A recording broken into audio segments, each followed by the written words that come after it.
a second before the end of round number 2. Backed over against the ropes. Stevenson had him all teed up. The chopping right, the following left, and it was all over at 2:59. Que concluye el combate. Aquí está en el centro del ring. La derecha de Stevenson. Otra vez la derecha. Otra derecha de Stevenson. Aquí una más. Y por poco lo saca del ring. Por poco lo saca del ring cuando sonaba el gong. Y el árbitro. Ese último es Valeria Bachar, un ruso, y el primero fue Tyrell, las dos peleas. Posteriormente vamos a Tyrell Biggs, y la próxima que vamos a tener es Stevenson con John Tate. Pero en este segmento tenemos a Omar Claro, periodista deportivo, muchas gracias Omar, y a Renato Bermúdez, periodista, narrador deportivo, especialista en boxeo, conductor del programa radial Zona ESPN. Gracias por acompañarnos, Renato. La evaluación de este jugador, de este boxeador extraordinario, que lleva una vida tan desordenada como muchos otros boxeadores, ¿no? Seguro que sí. Buenas noches. Definitivamente mirar a Teófilo Stevenson es mirar a uno de los grandes ídolos del deporte cubano. Yo creo que junto a Alberto Juan Torena simboliza ese enorme cariño, ¿no?, que el fanático cubano le transmite a sus campeones. Stevenson tuvo esa facultad de ser un gran deportista, pero también un poco transpirar ese éxito con los fanáticos. Y yo creo que esa mano derecha prohibida de Stevenson fue lo que lo hizo grande. Un boxeador que dependía mucho de esa mano derecha y cuando la utilizaba era letal. Stevenson fue un boxeador fulminante, un boxeador que cimentó su carrera en base al poder de esa mano derecha. Estamos hablando de 3 títulos olímpicos, 3 títulos mundiales, muy pocos pero muy contados boxeadores, 3 solamente en el mundo han podido eslabonar ese tipo de éxito. Así que definitivamente lo único que quedó, la única gran incógnita que quedó de Stevenson, esa posible pelea con Mohamed Ali, que se habló pero nunca se dio. Sí, y había una serie de contradicciones. No es lo mismo el boxeo amateur a 3 rounds que el boxeo profesional, ya esa es otra cosa. Ahora, ¿tú lo conociste en persona? Personalmente lo conocí. Hay 2 Teófilo Stevenson, ese campeón mundial y otro que llevó una vida muy desordenada en su vida privada. Sí, claro, la del ídolo de comportamiento cuestionado, sobre todo los excesos de Stevenson, excesos no solamente lo que la gente mayormente cree y piensa que Stevenson tomaba y se iba de copas, pero yo creo que más allá de eso, Stevenson fue brutal en su comportamiento humano, en su comportamiento en la sociedad. Yo creo que Stevenson, el compromiso que él tenía con el régimen, un poco lo tenía ciego, ¿no?, sobre su función. Que él era tuvo. Un hombre endiosado en su vida privada. Seguro que sí. Yo creo que eso lo llevó a cometer actos desmedidos. Stevenson tuvo que ver con el intento de asesinato de alguien que supuestamente dice que le puso una bomba a un carro de un militar que estaba teniendo relaciones. Él tenía relaciones con la mujer del militar. Stevenson, y Stevenson, la forma que se le ocurrió de tomar desquite a esta persona fue mandar a fabricar una bomba casera.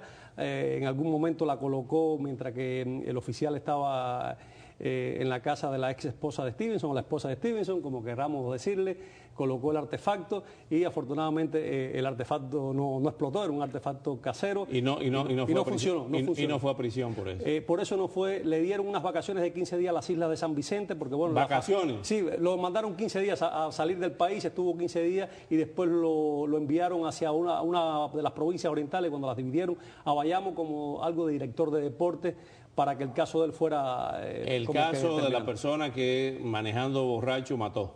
Fue ahí, estando en Bayamo, ahí que en el trayecto de Licias a Bayamo, porque le quedaba cerca de casa de los padres, viajando y en estado ebrio, mató a una persona. Aquí tenía orden de aprehensión porque le dio un cabezazo a alguien y le tumbó un diente. Seguro que sí, supuestamente. En el aeropuerto aquí. Sí, lo que él dijo al llegar a La Habana era que esa persona había ofendido al comandante y que delante de él no se podía ofender al comandante y decir ningún tipo de ofensa.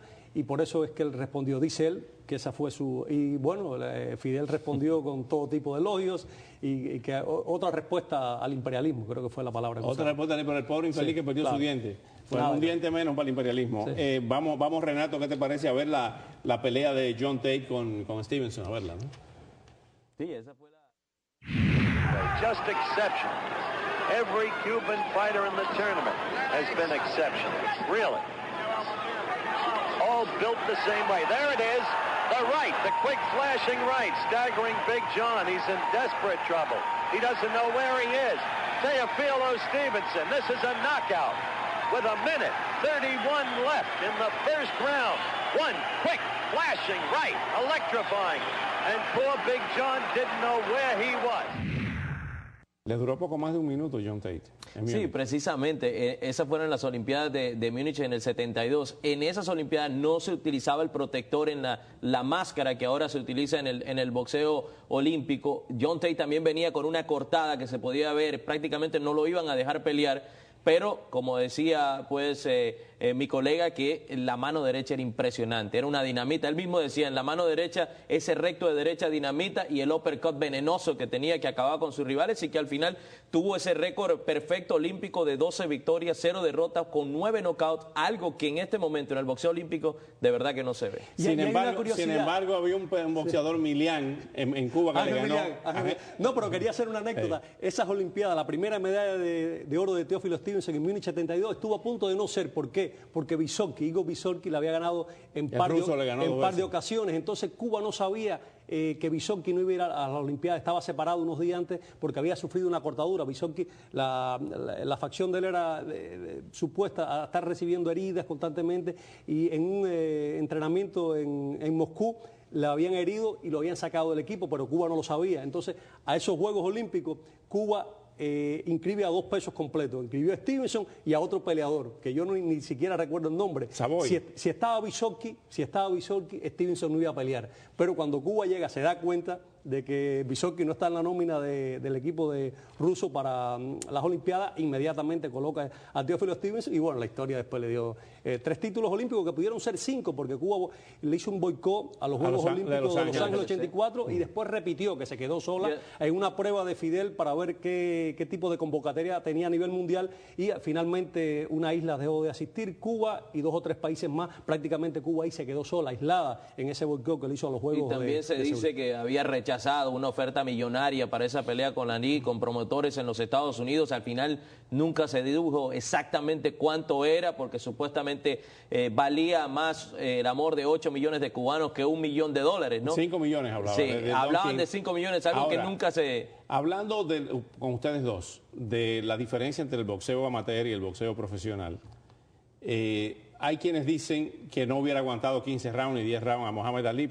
Estamos hablando del apogeo de Muhammad Ali, que tenía la velocidad de un peso mosca, siendo un hombre de 6'2" y 200 libras, que no le hubiera aguantado más de 5 rounds a Muhammad Ali con el jab de Ali. Yo creo que en el boxeo profesional no hubiese sido pues tan avasallante como fue en el olímpico, pero sí creo por el alcance que tenía, medía 6'3", tenía buena velocidad y poder en sus puños, pero no quizás para ganarle a un Muhammad Ali.